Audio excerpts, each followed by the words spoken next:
Hello and welcome to Annapolis City Digest. I'm Rhonda Wardlaw. Making headlines, Mayor Josh Cohen announced the city's overtime spending in July was 48% under budget, a strong indicator that departments are operating efficiently under the new budget constraints.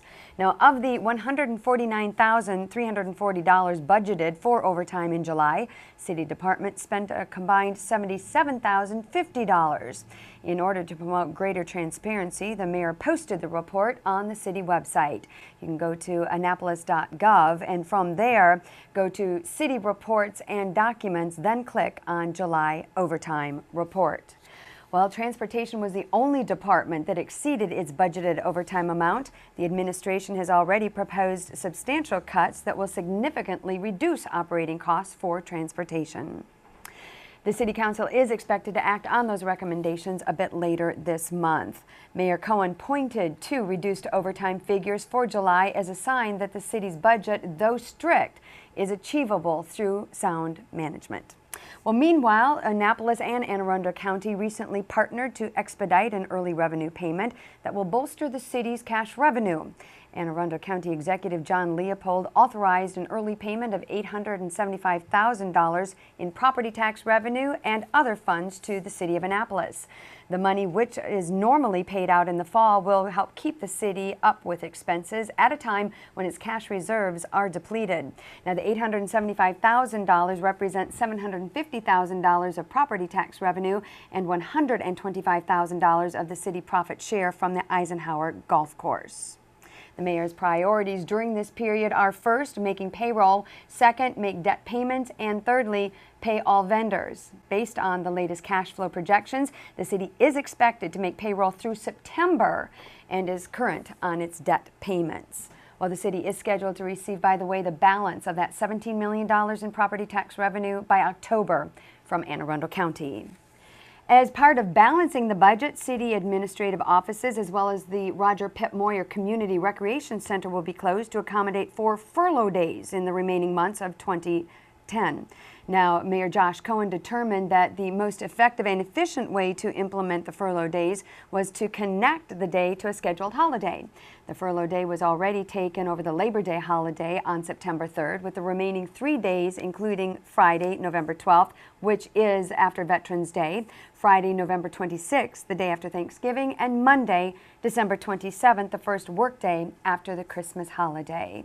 Essential departments such as police and fire will continue operations during those days. Sworn firefighters and police officers will follow a different schedule of days off to be determined by their respective departments.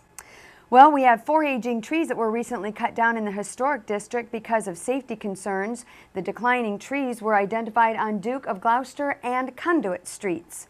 A landscape architect, tree expert, and certified arborist and tree consultant all determined that the sections of the 40-foot trees near the base were hollow, making them a significant risk. All 3 agreed that the trees must be removed immediately, along with several residents that petitioned to have one of them removed on Conduit Street as soon as possible as well. Now, the decision to take down the trees came after officials from the Department of Environment and Neighborhood Programs went before the Historic Preservation Commission last month. They requested the removal of the trees. The city is now required to go before the HPC in September with detailed information on the replacement trees. Well, Eastport Volunteer Fire Department has a new ladder truck. Despite losing more than $1 million originally set aside in the budget for a new truck in 2011 in that budget, a partnership between Eastport Volunteer Fire Department and the Annapolis Fire Chief David Stokes made all of the difference. Knowing that the city could not afford to buy a ladder truck, Chief Stokes approached the volunteers at the Eastport Fire Department about making the actual purchase themselves. Well, the group graciously provided $175,000 toward the purchase of the ladder truck. Now, the Annapolis Fire Department had to chip in $35,000, and they got that from state grants. While the original asking price for the 2001 ladder truck was $250,000, Annapolis secured it for $210,000 with the trade of the old truck, which was valued at $5,000. Chief Stokes calls this a win-win situation, saying, quote, "We got an upgraded truck and will increase the efficiency of the fire department and the safety of our firefighters without using funds from city taxpayers." Well, the mayor invited citizens to attend a forum at City Hall with Fred Kinte. He's an international authority on revitalization of city spaces as part of his renewed discussion on the Market House and City Dock redevelopment. If you were unable to attend, you can watch the video of the Market House revitalization discussion by simply going to this address. The event was held on Wednesday, August 25th in City Council chambers and was organized by the Annapolis Sustainable Business Alliance in an effort to solicit expert advice on the opportunity to transform the Market House and City Dock into a more public space. Well, get a load of this. Annapolis has been selected as a Playful City USA community for the second straight year. The honor recognizes the city for taking innovative approaches to making play a priority for the health and well-being of our area children. Annapolis is one of 118 cities and towns across the country that earned the coveted recognition as a 2010 Playful City USA community. For your information, Tacoma Park, Chevy Chase, Laurel, and Greenbelt all joined Annapolis as being honored for those cities. The Kunta Kinte Heritage Festival is back this year with a day-long celebration. The event, now in its 23rd year, will be on Saturday, September 25th. The festival is being held again this year at Annapolis City Dock from 10 in the morning until 7 in the evening on Saturday and is free and open to the public. The festival's location at the Annapolis City Dock is significant and appropriate because it was one of the actual site of Kunta Kinte's arrival to America. Now, this site is now memorialized with a statue of historian and author Alex Haley, a descendant of Kunta Kinte. To learn more about the festival, you can go to kuntakinte.org. The mayor and board of commissioners and staff of the Housing Authority of the City of Annapolis dedicated the Eliza May Robinson Community Center as well as the Joseph Zastro Sims Community Center. Both advocates for youth and community, Mrs. Robinson fought unfair housing practices in Annapolis. As the number of problems grew, Mrs. Robinson became the spokesperson for the Kenmore Resident Council and led the residents into one of the longest and most successful rent strikes in Maryland's history. Meanwhile, Joseph Zastro Sims was honored for his service in the city of Annapolis during the riots of 1968, as well as advocating for youth in the city of Annapolis. Both community centers are currently open to the public. Well, now that you are up to date on all of the local news, let's check in with our Fred Taylor, better known to all of you as Squire Frederick, our town crier, to tell us about what happened on this date back in 1776. Squire Frederick. Well, thank you, Rhonda.